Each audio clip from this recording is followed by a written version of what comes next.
हमारे राज्य मंत्री जवाहर सिंह बेगम साहब, डॉक्टर शैलेश जी, नौक्षम जी, बहादुर कोहली जी, रंजीता कोहली जी, मंच पर विराजमान हमारे जिलाध्यक्ष मनोज भारद्वाज जी, हेमराज जी, मीना जी जो संभाग के प्रभारी हैं, सह प्रभारी और हमारे भरतपुर संगठन के प्रभारी गोवर्धन सिंह जादौन और मंच पर विराजमान संत सदोमणि हमारे त्रिलोकीनाथ जी महाराज बरखंडी वाले और आज समस्त मंच, मैं जनता जनार्दन से निवेदन करना चाहता हूं कि आपके आग्रह पर हमारे योगी महाराज जी आपके बीच में आए हैं, आपको आशीर्वाद देने आए हैं और लोकसभा का उम्मीदवार होने के नाते मैं आपसे निवेदन करना चाहता हूं कि आप 19 तारीख को हमारे मोदी जी के नाम पर मोदी जी को तीसरी बार प्रधानमंत्री बना करके आपका एक एक मत हमारे मोदी जी को तीसरी बार प्रधानमंत्री बनाएंगे। और मैं ये निवेदन ही करना चाहता हूं हमारे राजस्थान के मुख्यमंत्री आदरणीय भागीरथ भजनलाल शर्मा जी ने जो यहाँ 25 सीट है, उस 25 सीटों की एक कमल की फूल माला बनाएंगे, उसमें एक कमल का फूल भरतपुर लोकसभा का लगेगा जो आपका लगेगा, वो सबसे बड़ा कमल का फूल होना चाहिए। भरतपुर लोकसभा का सबसे बड़ा कमल का फूल आना चाहिए उस माला में, और उस माला को हमारे सब राजस्थान के नेतागण हमारे मुख्यमंत्री के साथ दिल्ली जाएंगे, उस माला को हमारे मोदी जी को पहना करके तीसरी बार प्रधानमंत्री बनाएंगे। इन्हीं शब्दों के साथ आपका बहुत बहुत धन्यवाद। जय हिंद, जय भारत, जय मां। हमारे संगठन की प्रभारी राजस्थान की मैं आदरणीय विजयनाथ जी से आग्रह करूंगा पधारे होंगे।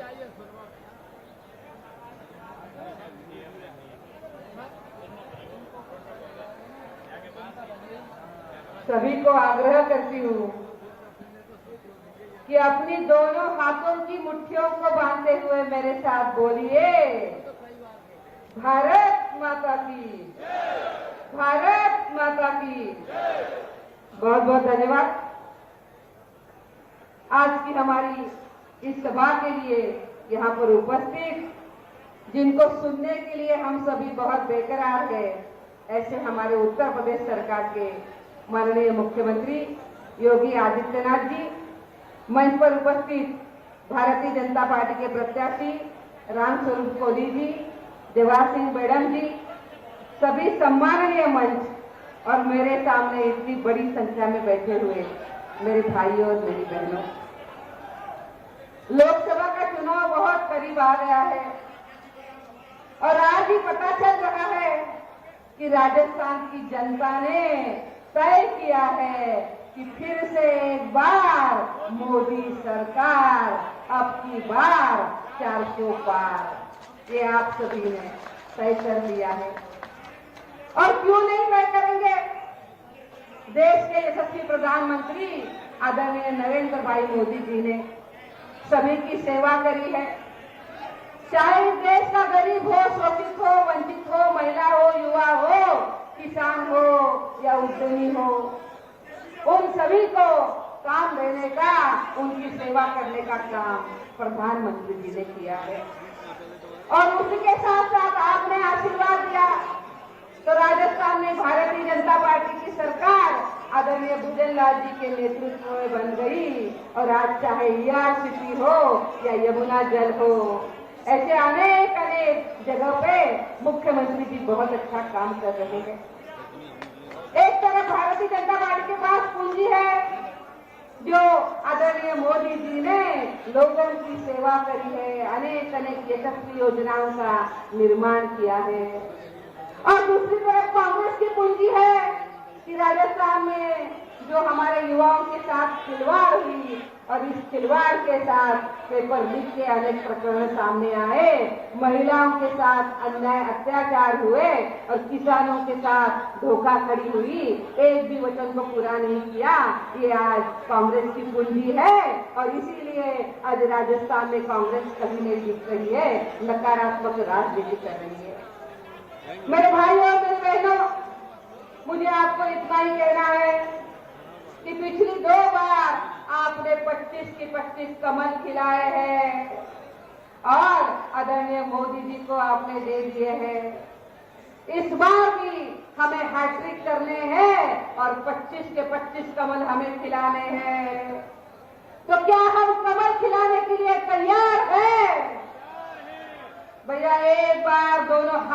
मुट्ठी को बांधते हुए बोलिए, क्या हम तैयार हैं? तैयार है? तो मेरे साथ बोलिए, भारत माता की जय श्री राम, जय जय श्री राम। आप सभी का बहुत बहुत धन्यवाद। बहुत बहुत धन्यवाद। स्वागत है भाई, स्वागत है, स्वागत है भाई, स्वागत है।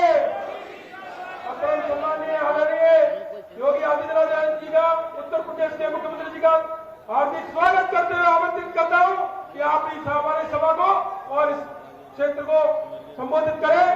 माननीय मुख्यमंत्री, स्वागत है भाई, स्वागत है।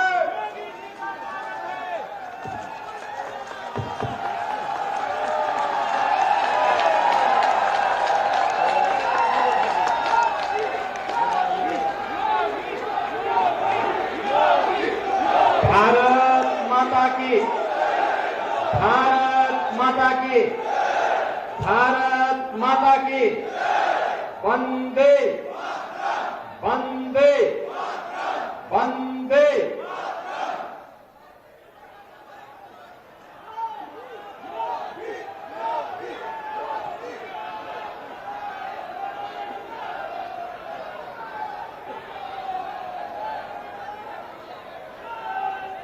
दो 2024 के लोकसभा चुनाव के लिए आयोजित भरतपुर की आज की इस जनसभा में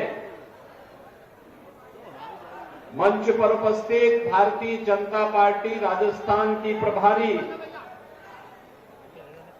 सम्मान्य श्रीमती विजया रहाटकर जी, भारतीय जनता पार्टी के लोकप्रिय प्रत्याशी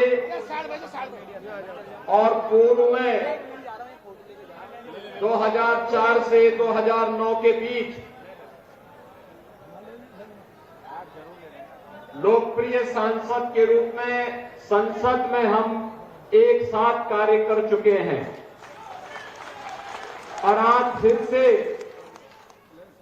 लोकसभा की भरतपुर की प्रतिष्ठित सीट पर भारतीय जनता पार्टी नेतृत्व ने उन्हें पुनः प्रत्याशी बनाया है।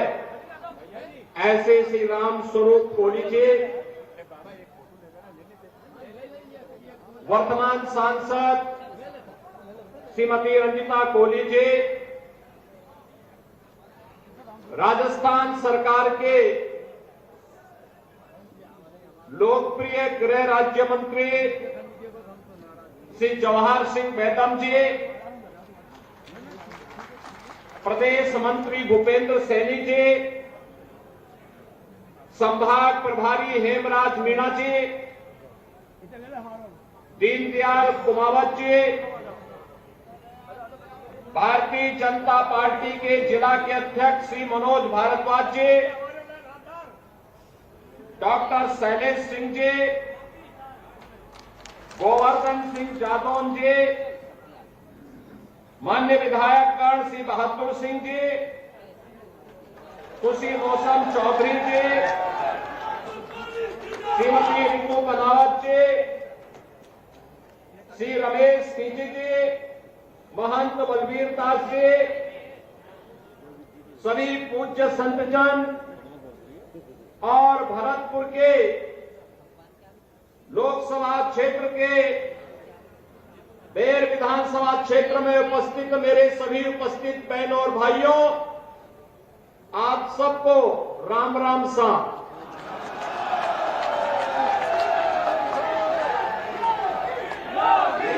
देवनारायण भगवान की इस पावन धरा को नमन करते हुए मुगलों के छक्के छुड़ाने वाले महाराज सूरजमल की स्मृतियों को भी मैं नमन करता हूं और आपका अभिनंदन करता हूं।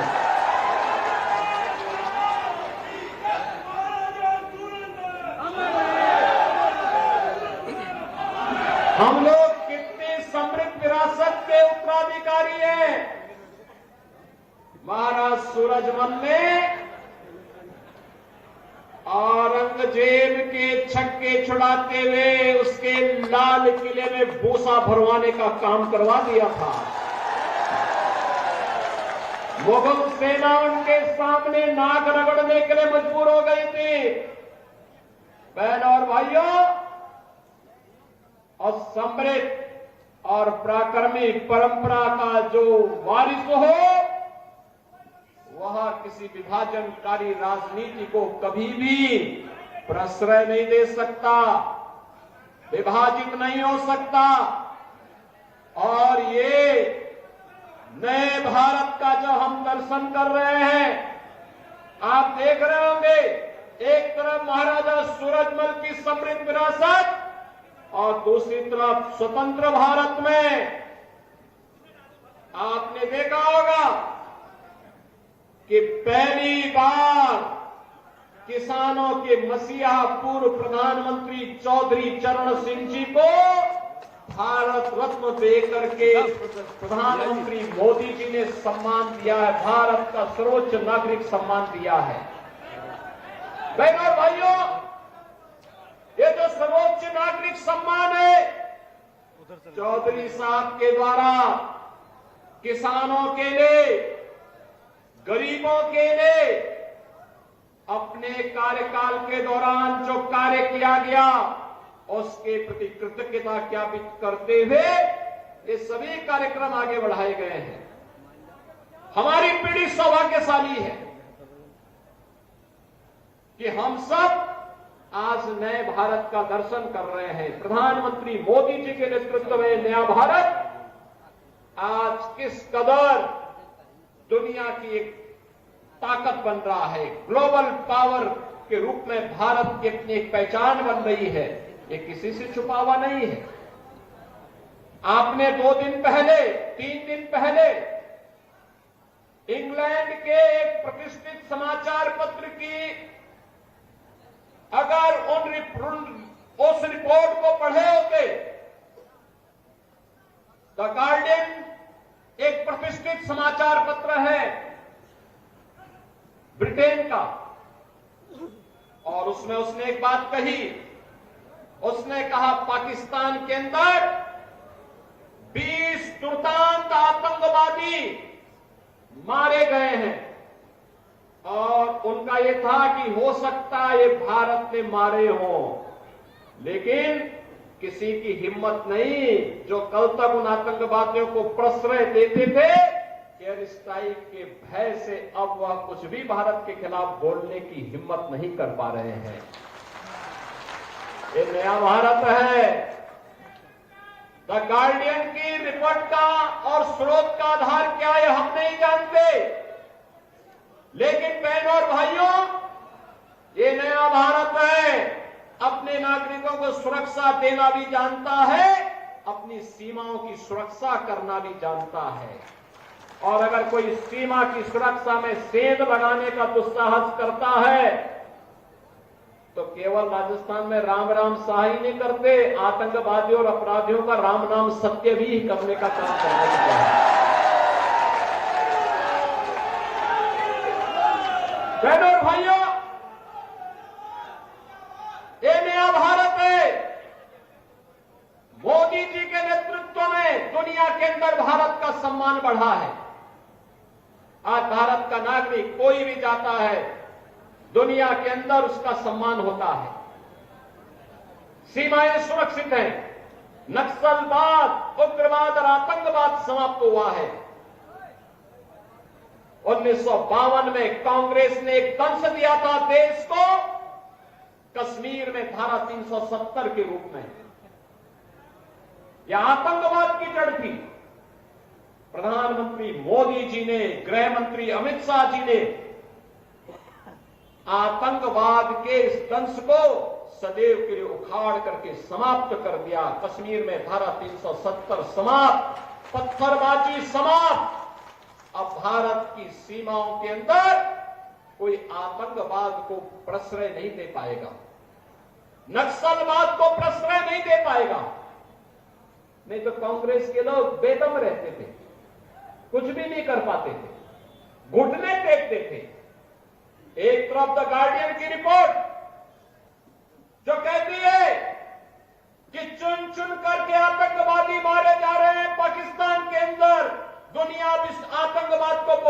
रही है, और एक कांग्रेस थी अपनी सरकार के समय बिरयानी खिलाती थी ना आतंकवादियों को। आप मुझे बताओ कि आतंकवादी मारे जाने चाहिए कि नहीं मारे जाने चाहिए? ये समाज के बोझ हैं, सबकी सुरक्षा के लिए खतरा है, और कांग्रेस गरीबों को भूखों मारती थी और आतंकवादियों को बिरयानी खिलाती थी। ये इनके हाल थे। और मोदी जी तो 80 करोड़ गरीबों को फ्री में राशन दे रहे हैं, पिछले 4 साल से दे रहे हैं, अगले 5 साल तक लगातार देंगे। बहनों और भाइयों, आज जो एक कार्य हो रहा है, चाहे वह सुरक्षा का हो और चाहे वह बड़े बड़े विकास के कार्य, highway, railway, metro, IIT, IIM, AIIMS, जहां हर घर नल की योजना, हर खेत को पानी के लिए प्रधानमंत्री कृषि सिंचाई की योजना। अभी यहां पे विजया जी बोल रही थी और जवाहर सिंह जी भी बोल रहे थे कि सिंचाई की योजना के लिए यहां के माननीय मुख्यमंत्री जी ने धनराशि स्वीकृत की है। बहनों और भाइयों, कोई राज्य सरकार अपने दम पर अकेले नहीं कर सकती थी अगर प्रधानमंत्री कृषि सिंचाई की योजना नहीं होती तो। ये डबल इंजन की सरकार का लाभ राजस्थान को आज प्राप्त हो रहा है। और इसीलिए, क्योंकि मुख्यमंत्री के रूप में मैं पिछले 7 वर्षों से उत्तर प्रदेश में काम कर रहा हूं, पार्टी ने मुझे अवसर दिया है, मैं जानता हूं डबल इंजन की सरकार होगी तो डबल नहीं, ट्रिपल स्पीड से हम जनता।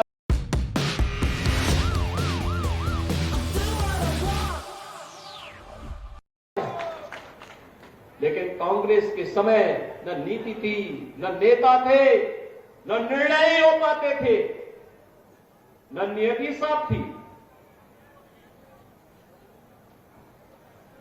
विकास के बड़े बड़े कार्य और गरीब कल्याण की तो कोई सानी नहीं। 80 करोड़ गरीबों को फ्री में राशन, 60 करोड़ गरीबों को 5 लाख रुपए की स्वास्थ्य बीमा का कवर। बहनों और भाइयों, 12 करोड़ अन्नदाता किसानों को प्रधानमंत्री किसान सम्मान निधि का लाभ। यहां केवल राम मंदिर ही नहीं बना है, 4 करोड़ गरीबों के घर भी बने हैं, यह भी हमें नहीं भूलना चाहिए। 2.5 करोड़ गरीबों के घर में फ्री में बिजली के कनेक्शन दिए गए हैं और 10 करोड़ गरीबों को फ्री में उज्ज्वला योजना के कनेक्शन भी मिले हैं। 12 करोड़ गरीबों के घर में एक शौचालय भी बना है। नौजवानों के लिए स्टार्टअप और स्टैंड अप की योजना है, उनके रोजगार की योजनाएं, पीएम विश्वकर्मा ओडीओपी की योजनाएं, ये सभी भारतीय जनता पार्टी की सरकार की देन है।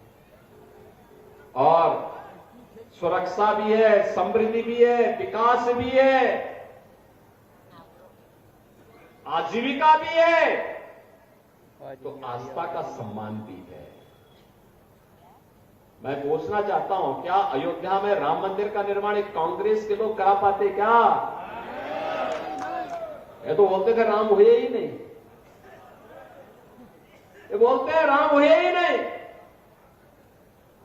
भगवान कृष्ण के बारे में भी आप मुझे बताओ, भरतपुर के लोग यहां पे हैं, ब्रिजमंडल का बाग है, बगल में मथुरा है, वृंदावन है, बरसाना है, गोकुल है, नंदगांव है, गोवर्धन है, ये कहते हैं कृष्ण हुए ही नहीं।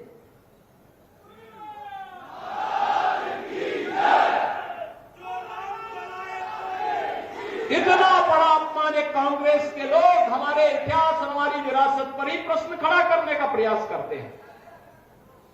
लेकिन भाइयों बहनों और भाइयों, आज आप देखते होंगे अब यूपी में कर्फ्यू नहीं लगता, नहीं लगता, वहां कर्फ्यू नहीं लगता, दंगा तो है ही नहीं, कर्फ्यू भी नहीं लगता। हां, कावड़ यात्रा धूम धड़ाके से निकलती है वहां पे, और धूम धड़ाके के साथ कोई रोक टोक नहीं। और इसलिए बहनों भाइयों, ये जो कार्य हो रहे हैं अयोध्या में राम मंदिर का कार्य, तो 500 पीढ़ियां चली गई।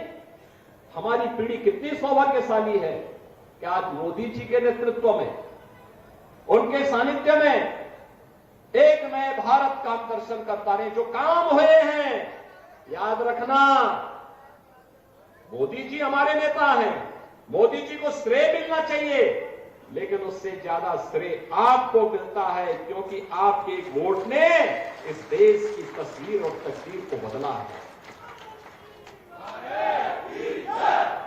आपने अगर अपने वोट का सही इस्तेमाल नहीं किया होता और वही सड़ी गली व्यवस्था को ले चलने वाली कांग्रेस को ही समर्थन किया होता, तो क्या होता? कुछ भी नहीं होता। न सुरक्षा मिलती, न विकास होता, न गरीब कल्याण होता, न अयोध्या में राम मंदिर ही बन पाता। नहीं बनने ही नहीं देते कांग्रेस के लोग, चाहते ही नहीं कि समस्या का समाधान हो। कांग्रेस अपने आप में समस्या है, अपने आप में समस्या है। और इसलिए बहनों भाइयों, मैं आया हूं आप सबसे अपील करने के लिए, आपका एक वोट अयोध्या में राम मंदिर का निर्माण भी करता है, आपका इंफ्रास्ट्रक्चर भी बेहतर करता है, आपको सुरक्षा भी प्रदान करता है, देश की सीमाओं को सुरक्षा भी प्रदान करता है। आपने मोदी जी के पहले किसी प्रधानमंत्री को बॉर्डर क्षेत्र में सैनिकों के साथ दीपावली मनाते हुए देखा है क्या? होली मनाते हुए देखा है क्या? कोरोना में जब हर व्यक्ति अपने आप को बचाने का प्रयास कर रहा था, एक कांग्रेस के लोग, अन्य दलों के लोग गायब थे, तब मोदी जी एक एक राज्य में जाकर के लोगों के हित के लिए काम कर रहे थे, अपनी परवाह के बगैर। दुनिया के अंदर 2 वैक्सीन देने वाला भारत है और दुनिया के सबसे बेहतरीन वैक्सीन भारत ने दिए हैं मोदी जी के नेतृत्व में। अगर ये मोदी जी के द्वारा वैक्सीन उस समय नहीं दी गई होती, तो बहनों और भाइयों, क्या 140 करोड़ के भारत को हम बचा पाते? कोरोना जैसी महामारी से बचा पाता भारत को कोई? तो यह चुनाव हमारे लिए मोदी जी के प्रति कृतज्ञता ज्ञापित करने का भी एक अवसर है, और इसीलिए हम लोग आए हैं आज भरतपुर में। मुगल सेनाओं को महाराजा सूरजमल ने भूसा भरने का काम किया था उनके किले में, कहा था तुम यही खाओ। अब भारत को रौंदने का सपना देख रहे थे वे लोग, उनकी औकात महाराजा सूरजमल ने खा दी थी। और ये चुनाव है, देश के साथ गद्दारी करने वाले, देश की सुरक्षा के हितों के साथ खिलवाड़ करने वाले, गरीबों के हितों में डकैती डालने वाले, भारत की आस्था के साथ खिलवाड़ करने वाले इन कांग्रेसियों को भी अब उनका सही जगह दिखाने की आवश्यकता है। और इसीलिए भारतीय जनता पार्टी आई है आपके पास फिर से लोकसभा चुनाव के लिए। मोदी जी ने कह दिया है, मोदी जी ने कह दिया है, एक संकल्पना दे दी है विकसित भारत की। विकसित भारत के लिए विकसित राजस्थान भी चाहिए, विकसित राजस्थान के लिए विकसित भरतपुर भी चाहिए, और विकसित भरतपुर के लिए यहां पे भारतीय जनता पार्टी ने राम स्वरूप कोहली को यहां पे प्रत्याशी बना के भेजा है। इनको संसद में भी जाना आवश्यक है। सहमत है ना? सभी लोग सहमत हैं? सभी लोग सहमत हैं? कमल का निशान खिलेगा ना? देखो, स्थानीय किसी भी राग द्वेष से ऊपर उठ करके देश के बारे में हमें सोचना चाहिए। मोदी जी देश के बारे में सोचते हैं। मोदी जी कहते हैं 140 करोड़ का भारत ही मेरा परिवार है और मैं 140 करोड़ लोगों के लिए काम करूंगा। किसी व्यक्ति, किसी जाति, किसी मत और मजहब के लिए नहीं, देश के लिए काम करूंगा। देश का हित होगा तो सबका हित हो जाएगा। और यह सोच जब मोदी जी की है तो हम भी देश के बारे में सोचें। और इसलिए किसी भी प्रकार के स्थानीय किसी समस्या पर चर्चा के बगैर केवल ये कि मोदी जी के जैसा नेता भारत के पास है, मोदी जी जैसा नेतृत्व भारत के पास है, कोई इफ पट नहीं, केवल एक ही जो देश की आवाज है, और देश की आवाज क्या है कि फिर एक बार भरतपुर की आवाज इतनी जोर से आए कि दिल्ली तक चली जाए। फिर एक बार अब की बार तो 400 पार के लिए यहां पर राम स्वरूप कोली जी को विजयी बनाना होगा। सहमत है ना? सभी लोग सहमत है ना? आपका आशीर्वाद विधानसभा चुनाव में मिला था, इसके लिए भी मैं आपका आभार व्यक्त करता हूं। आपने यहां पे भरतलाल जी को मुख्यमंत्री बनाने के लिए मोदी जी के आह्वान पर अपना समर्थन दिया था, इसके लिए भी आपका मैं अभिनंदन करता हूं। और बहनों और भाइयों, मैं वही अपील आपसे करता हूं कि राम स्वरूप जी आपके हितों के लिए कार्य करेंगे, यहां के विकास के लिए अपना प्राणपण से जुट करके राजस्थान को उसकी पहचान दिलाने का काम करेंगे। और इसके लिए आवश्यक है कि जो 25 मनकों की माला राजस्थान की ओर से जाना है, भरतपुर का भी उसमें योगदान होना चाहिए। सहमत है ना?